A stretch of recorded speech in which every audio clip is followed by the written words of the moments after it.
A milestone for the Porsche Taycan. And here it is, the 100,000th all-electric sports car from Zuffenhausen. After just 3 years production, this achievement is cause for celebration. Ich bin richtig stolz drauf, weil es ja eine große Herausforderung war. Zum einen so ein Fahrzeug für Porsche zu konzipieren, dann es hier zu realisieren und jetzt 100.000 Fahrzeuge produzieren. Ist doch toll, oder? The Taycan has already been through an extraordinarily emotional journey. The simultaneous world premiere at 3 separate locations. Staged in both extreme heat and cold. It's been used as a safety car in Formula E. The most powerful safety car in motorsport. And has reenacted the historical jump.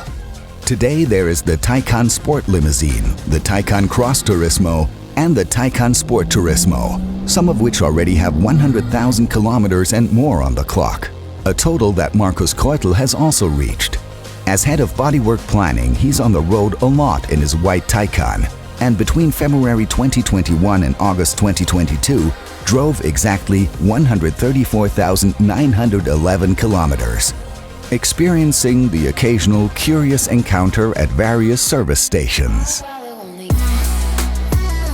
Kommen viele Erinnerungen hoch, vor allem viele Kilometer. Das Typische, ja, was man als Taycan-Fahrer erlebt, ist, wenn man auf der Autobahn an einer Ladestation dann hält. Hier wird man 2 Fragen standardmäßig gefragt. Wie lange muss ich jetzt hier stehen, bis ich den Akku wieder aufgeladen habe, und wie lange kommt man dann mit einer Ladefüllung? And his answers are always not long and far. And that's all down to the performance of this sports car.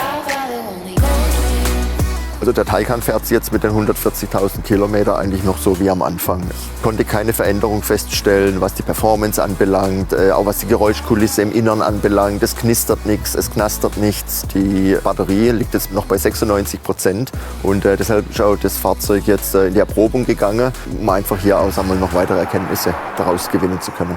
Also mein Fazit über die 140.000 Kilometer im Taycan: Ich war hochzufrieden und es wird nicht mein letzter Taycan gewesen sein. Endurance test passed. The Taycan is pure Porsche, made in Zuffenhausen. Es fühlt sich super an, 100.000 Mal den Taycan hier gebaut zu haben in der kurzen Zeit. Man sieht, es ist eine Erfolgsgeschichte. Und wir sind heute noch stolz, dass wir den Taycan und auch die E-Mobilität nach Zuffenhausen geholt haben, weil das sichert unsere Zukunft für das Werk ab. The success story can continue. So here's to the next 100,000 vehicles and kilometers.